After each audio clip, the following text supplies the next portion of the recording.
Even when you are building websites using robust frameworks like Bootstrap, there comes a time when you need to apply custom styling to make your project truly unique.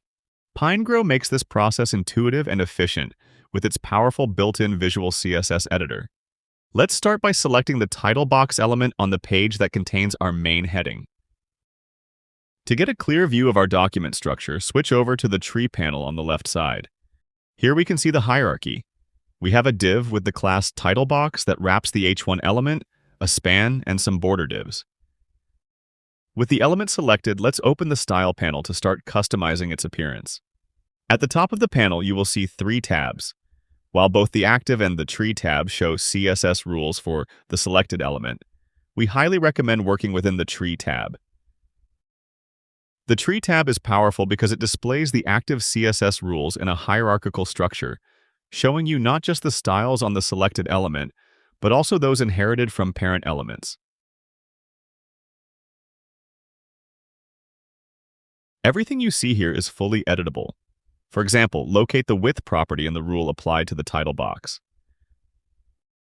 You can click and drag your mouse on the value to scrub it, giving you immediate visual feedback on the canvas as the width changes. I think this title looks much better on 2 lines, so let's dial the width down to approximately 240 pixels to force that break. Now, let's create a new custom CSS rule. We want to add a classic drop cap effect, where the first letter of the paragraph is larger than the rest. Before we begin, navigate to the zoom control at the top and set the magnification to 100% so we can see the typography details clearly. Select the paragraph text and then click the Create button in the Style panel to define a new CSS rule. This opens the Rule Creator tool, which helps us compose the correct CSS selector. We will start by defining a class name. Let's call it Drop Letter. However, if we just apply a style to this class, it would affect the entire paragraph block, making all the text huge.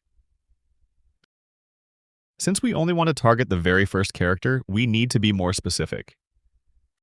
From the list of pseudo elements, select first letter.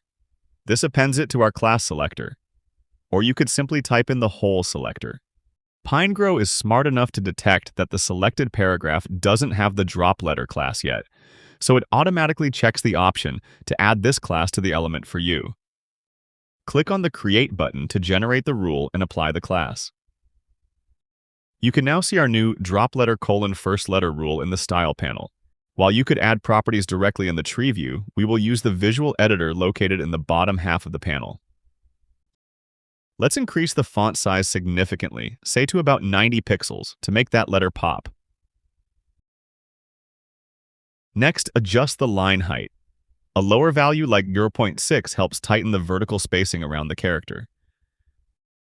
We also want it to be bold, so set the font weight to 700.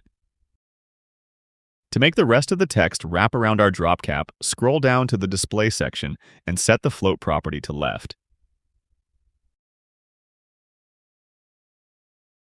The letter is now floating, but we need to adjust the spacing. We can do this interactively using the visual box model diagram. Hold the Shift key and press the Up key to increase the value by increments of 10. Do the same for the right margin to add some breathing room between the drop cap and the text. Finally, let's fine-tune the alignment. You can decrease the top margin, even into negative values, to pull the letter up until it aligns perfectly with the top of the paragraph. Feel free to play around with these values. PineGrow's visual feedback makes it safe and easy to experiment until you get the perfect result. There is one more powerful feature I'd like to show you. We have defined this style as a class, which means we can easily reuse it elsewhere. Go to the author page and scroll down the page to the About the Author section. We can apply the same drop cap effect to the biography text here. Simply select the paragraph containing the author's bio and select Edit Classes from the menu. Locate the drop letter class we created earlier and select it from the list. Just like that, the class is added and the drop cap styling is instantly applied to this new element. This approach keeps your design consistent and your workflow efficient. Have fun styling your pages, and I'll see you in the next tutorial.